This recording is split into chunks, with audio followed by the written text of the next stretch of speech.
ვინ სკროლავს TikTok-ს ყველაზე ხშირად? კრისტი. აი, კრისტი. ანუ იძულებული ვარ. ვინ გახდება ამერიკის პრეზიდენტი? ყველა. არ მინდა ამერიკის პრეზიდენტობა. მე მინდა პრეზიდენტობა. ვინ იძლევა ყველაზე კარგ რჩევებს? მე. ანუ აი როგორი თავმდაბალი საზოგადოება შევიკრიბე.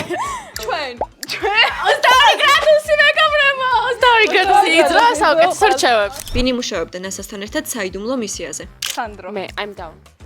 ვინ არის ყველაზე დაბდურა? აუ, კრისტი დავდურა არ არის. მე ანასტასიაზე და ჩემზე ვიტყოდი. მანო ანუ ხელი ვერ დავამთხია. ვინ მოიტყუებოდა სამსახურის გასაუბრებაზე? მე მომიტყვი. რა მგონი ყველა. ვის გადაიღებდნენ ჯეიმს ბონდის ახალ ფილმში? სანდროს. ქარას ფიქრობ ჯეიმს ბონდი. სანდროს. მომწონს. ვინ დაწერს წიგნს საკუთარ ცხოვრებაზე? ანასტასი. მე დავწერ. მე წერ.